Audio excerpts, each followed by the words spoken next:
Un des organisateurs des soirées Scream, qui veut dire cri, qui ont lieu une fois par mois à Paris. Qu'est-ce qui vous a poussé, Jérôme, à délocaliser pour la première fois vos soirées en partant pour la première fois hors de Paris, à Bordeaux cette fois?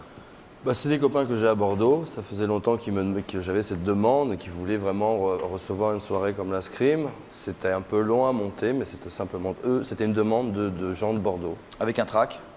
La peur de... Oui, parce que c'était quand même... Bon, Scream, on est allé...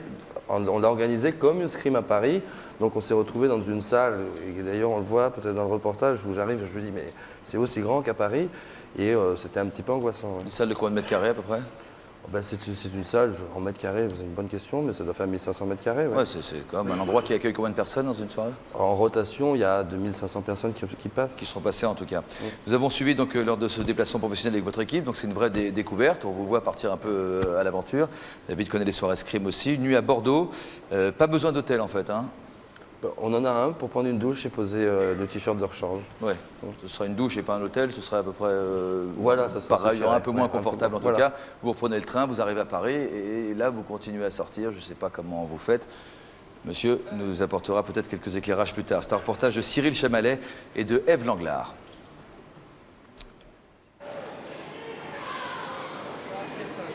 T'as été au Folie ce matin? Ouais, c'était super bien. Ouais. Ouais. Il y a eu du monde. Ouais, bonne ambiance en plus. Tu peux nous présenter, Jérôme, une soirée avec toi là? On a DJ Freddy avec nous, Christophe qui est barman à la Scream aussi avec nous, DJ qui n'a pas dormi d'ailleurs, parce qu'il a fait le Folie ce matin, donc il a des jolis petits yeux. La Scream, c'est une soirée qui a 3 ans maintenant, et c'est tombé à la période où toutes les boîtes avaient fermé à Paris, et donc il y avait plus rien, donc Scream, d'où le hurlement, la traduction en français, de dire il n'y a plus rien, il n'y a plus de club, il y avait un besoin de se retrouver dans des lieux un peu événementiels. Donc c'est l'Élysée-Montmartre, c'est une fois par mois. Et c'est une soirée avec toute une équipe de DJ, une équipe d'animation qui est toujours la même depuis le début. C'est une soirée qui était au départ une soirée PD. Samedi 15h, gare Montparnasse. L'équipe de la Scream part pour la première fois en province tester leur fête jusqu'à présent parisienne. Première ville test, Bordeaux. Est-ce que t'as un peu le track là de... Un petit peu, ouais. Là, on est à 1 heure de Bordeaux, on est dans le train, et un petit peu, oui, parce que c'est quand même comment ça va se passer. Est-ce que la personne qui a organisé est à la hauteur? Est-ce que les gens vont être aussi réceptifs par rapport à ce que l'on fait à Paris? Oui, un petit peu. Il y a une petite pression qui commence à monter, mais bon, on va s'en remettre, hein, ça va aller. Voilà, c'est maintenant le moment de découverte. 19h, Nautilus, dans la périphérie de Bordeaux, Jérôme découvre la salle pour la première fois. C'est impressionnant quand même, parce qu'on se retrouve dans une grande salle. Je ne pensais pas arriver dans une salle aussi grande en fait. T'es pas déçu là? Ah non, je suis pas déçu du tout, au contraire. C'est un nouveau challenge, c'est plutôt intéressant. Et en plus, ce que j'aime bien, c'est qu'on n'est pas dans un club traditionnel. C'est un peu dans l'esprit de ce qu'on fait à Paris, c'est-à-dire qu'on est à l'Élysée-Montmartre dans une salle de concert. À Bordeaux, on se retrouve aussi dans une salle qui fait concerts, de théâtre et aussi des soirées. Donc on se retrouve dans le même contexte qu'à Paris. Hein? Il y a du rumble, non?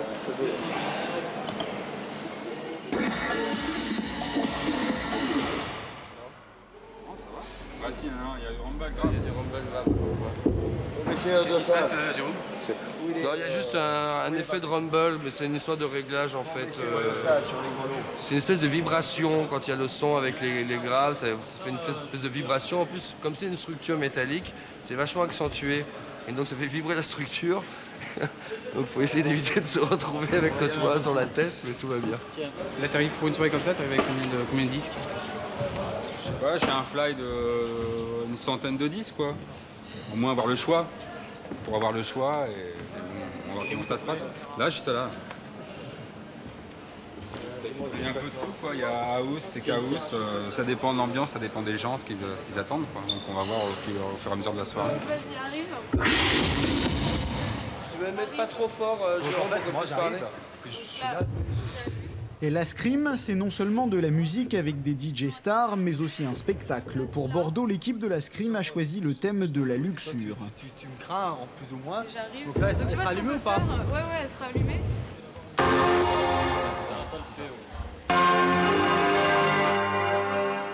Le show commence, c'est une scène de contemplation, comme dans une église un peu. Et le diable arrive, il nous envoûte tous les uns après les autres et ça se termine. Il emmène le Christ sur le lit et comme symbole de la défaite du Christ devant le diable, la croix s'enflamme. Et il y a un peu de feu d'artifice autour de ça et le show se termine comme ça où, pour parler crûment, Jésus se fait prendre par le diable On dans garde tous un les sens esprit du terme. religieux quand même, c'est les 7 péchés capitaux. On garde un esprit biblique. On ne connaît pas cette table. Non mais je la connais justement. Eh bien oui, mais Donc là, c'est à Baudule. Minuit, les portes de la fête ne sont pas encore ouvertes, pourtant quelques clubbeurs sont déjà pressés de danser. j'en ai pas du tout. Il voulait payer l'entrée. Ah non, mais je paye et tout. Ah oui, mais vas-y, c'est mon grand. Je veux juste rentrer maintenant, je paye, j'ai l'argent. Attends, c'est pas ouvert, c'est pour ça. C'est pas ouvert. Si tu commences comme ça, tu vas rentrer rapidement, s'il te plaît. 1h du matin, début de la soirée. Pour l'instant, l'équipe de la Scream n'est pas encore rassurée. Il est trop tôt pour savoir si la fête parisienne délocalisée va attirer ou non les Bordelais. Bon, ça y est, ça commence à rentrer doucement, mais il faut savoir que dans tous les clubs, même en province, on arrive à 2h du matin. Donc jusqu'à 2h du matin, on ne sait pas à quelle sauce on est mangé. Si on est fort et si la soirée marche, ils font la fermeture. On est bon, ils sont bons jusqu'à 7h du matin. 2h, les fêtards sont là. Mais nouvelle inquiétude pour l'équipe parisienne, le DJ bordelais invité pour le début de la soirée a une programmation un peu trop rythmée.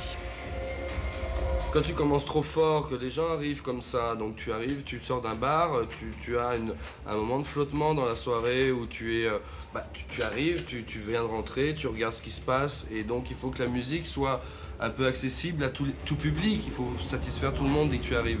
Et c'est vrai que là, quand il attaque un petit peu fort, donc il va falloir que finalement Jérôme reprenne plus tôt pour ramener la musique à un niveau de warm-up, c'est-à-dire de début de soirée.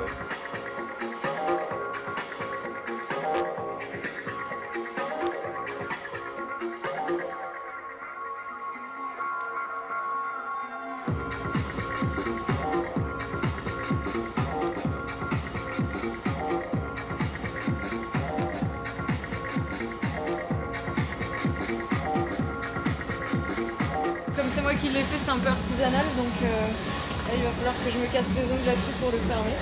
Mais aucun problème. C'est un petit peu sexy comme tenue, comme une soirée. Ah bah toujours. Sinon ça n'a pas grand intérêt quand même. Ça rien d'avoir une balle dans l'équipe. Voilà. Je bosse plus souvent dans des soirées homo que des soirées hétéro. Moi je préfère, il y a une meilleure ambiance. Donc Quoi tu préfères? à tout point de vue, ils s'amusent plus, ils sont plus corrects enfin voilà, ça s'explique pas en 2 mots, mais disons que c'est beaucoup plus agréable de travailler dans des soirées homo et le public est plus réceptif en général.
T'as l'impression d'avoir fait la fête ce soir? Carrément. Bordeaux, c'est la première fois que ça bouge autant, quoi. C'est la première fois. Ça veut dire quoi faire la fête pour toi?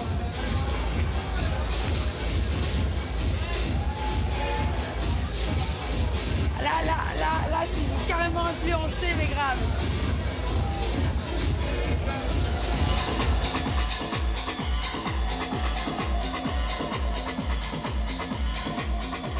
La fête, je sais plus trop ce que ça veut dire, quoi, parce que je subis plus que je ne jouis depuis des années. Mais pour moi, la fête, c'est la musique, c'est les gens sympathiques, c'est des sourires, c'est des yeux vifs, c'est le reflet de l'âme et de l'esprit, et je le croise rarement. Et lui en fait partie de ces gens-là, il me fait vibrer, voilà, parce qu'il fait de la musique, il joue avec les émotions des gens. 6h30, malgré la lumière, les Bordelais ne veulent pas partir. Ce soir, ils étaient plus de 2000 à être venus faire la fête avec la Scream. Alors Jérôme, satisfait Très satisfait, ouais, c'était une grande réussite. Hein. On vient un peu de dormir dans le train là, parce qu'on vient un peu de se relâcher, on a dormi. On a les yeux tout explosés et tout, mais on est super contents, ça a été extraordinaire. Je crois qu'on a une salle aussi grande que l'Élysée et Montmartre. On a fait quelque chose d'extraordinaire là-bas. Les gens ont adoré. Ça a été fatigant parce qu'il y a eu beaucoup de choses à régler au cours de la soirée. Mais globalement, on est content, vraiment. C'est quoi la différence entre Paris et la province là? Il n'y en a plus là, je peux te dire ce soir, il n'y en a vraiment plus parce qu'on a retrouvé des ambiances, vraiment on a retrouvé les mêmes ambiances qu'à Paris. Tu pourras demander à toute l'équipe. Faire la fête. Vraiment, mais on a retrouvé une ambiance qu'on a à Paris sur les scrims, il n'y a pas de différence, je peux te dire aujourd'hui, je suis témoin.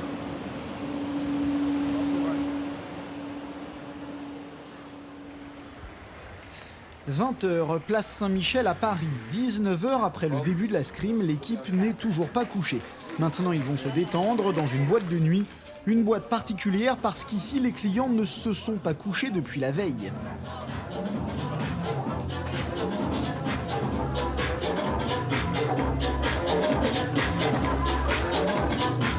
On est dimanche, il est 20h.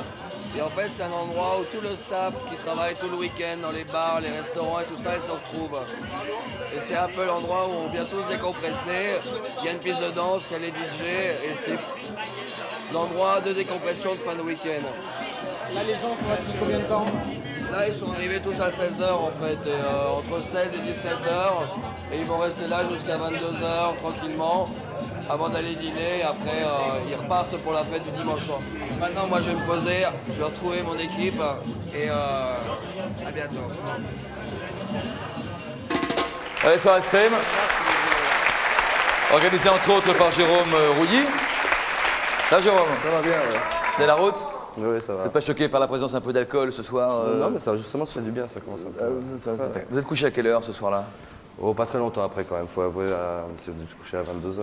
Ah, c'est un truc à avouer, ça. Ouais, faut avouer. Ça vous avez tenu combien d'heures de suite? Avec une sieste entre-temps, on a dormi dans le train, hein. on a fait pratiquement 24 heures. Vraiment. Comment vous êtes venu à la nuit et qu'est-ce que vous pensez de ce domaine-là? Est-ce que ça ressemble à ce que vous imaginiez?